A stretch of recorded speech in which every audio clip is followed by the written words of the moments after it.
What type of skin patient are you? Now, some people might absolutely love this, and even if it's a great option for the condition that they've got, they just won't follow it up and are actually causing skin level change. Usually with prescription skincare, we're talking about months.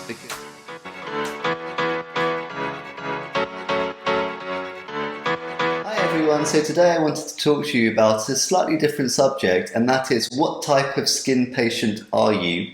Now, it's a little bit of a strange question because normally a patient will come in and they're going to have a skin concern such as acne, pigmentation, scarring or something like that, and we talk people through all of the options, and typically we try to focus on what's the best option to treat the condition that we're trying to treat.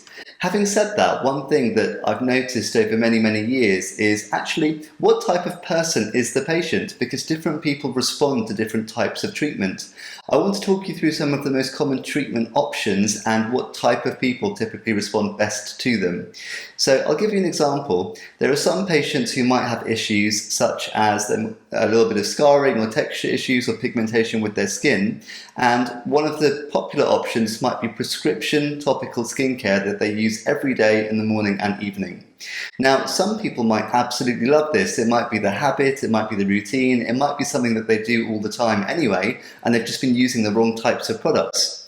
Having said that, for some people, the idea of doing something every morning and every afternoon or evening just doesn't work with their lifestyle. It's not something they can commit to, it's not something that they're going to carry on doing long term, and even if it's a great option for the condition that they've got or for the skin that they've got, they just won't follow it up, and if that doesn't happen, they won't see the results. So actually, even though it might be a good option for their concern, it's the wrong option for them. The next level up from that is going to be, some people just quite like a monthly facial. So something like a medical grade hydrofacial can be very effective. It's got several different steps, including a mild resurfacing, a light chemical peel with all sorts of actives, and the main difference between a medical facial or a cosmetic facial, both of which we offer in our clinic, is going to be what the kind of overall purpose of the facial is. So for some facials, it's going to be working a little bit more so on the structure and function of your skin to maintain skin health in a slightly better way, and these are ones that have got a big evidence base behind them and are actually causing skin level change. Having said that, there are other types of facials, typically what people often think about with facials, more like luxury pampering facials, which are a little bit different because these are ones that almost give a clean and polish to your skin, and you would leave with your skin looking and feeling amazing straight after, despite the fact the main objective isn't really to target the structure and function of the skin health in quite the same way.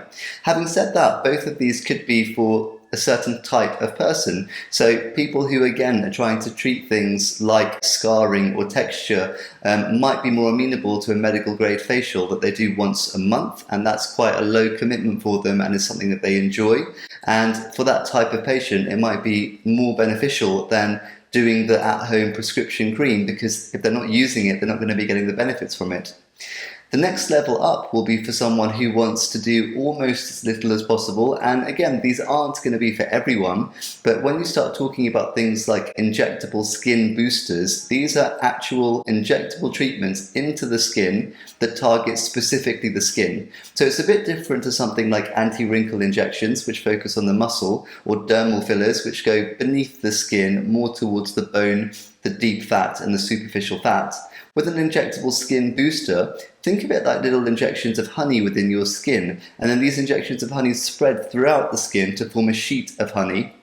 And these boost collagen, they boost elastin, it gives you hydration, it improves fine lines and wrinkles, and it's quite an immediate improvement. So for some people, they might feel like they look a bit tired, they want more of an immediate response with a skin treatment, they might have a birthday coming up or they might have a wedding, and actually injectable skin boosters are going to be a bit of a quicker way to get an immediate improvement with skin.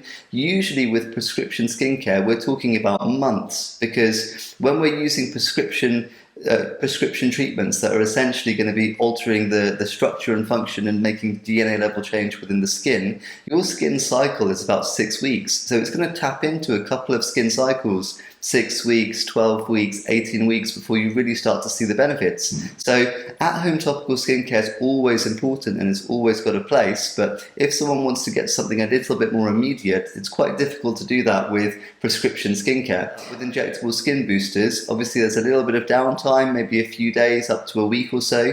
It's a little bit more stingy because it is injections compared to putting creams on or receiving a facial.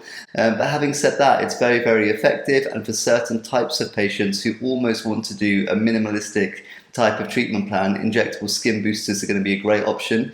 Another comparable one would be something like more invasive medical devices. For example, at our clinic, we have the Morpheus 8 device, and that one's brilliant for targeting things like scarring and skin texture.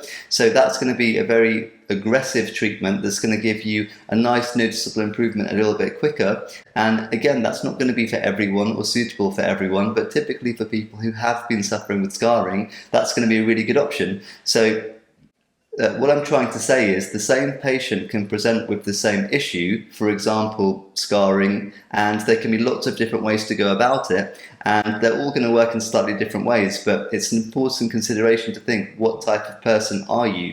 Because some people like the everyday routine, some people like the once a month routine, and some people like doing as little as possible just with 2 or 3 treatments and forgetting about it for the year. So, one more consideration is with these type of treatments, of course, they all work in slightly different ways and they all work together. So it's not even an either or scenario. And the best way to really get to the bottom of what's going to be best for you is having a full consultation with one of your doctors and talking through all of the benefits, the differences between them, when you're going to notice the results and how long lasting the results are, because all of these things are of course important considerations. But anyway, that's what I really wanted to say on the subject. I just wanted to discuss how the type of person can really impact what might be a better option for a patient, even if it isn't typically thought of as the best option. I hope you found it useful, and if you've got any other questions, then please feel free to leave them below and we'll get back to you. Thank you.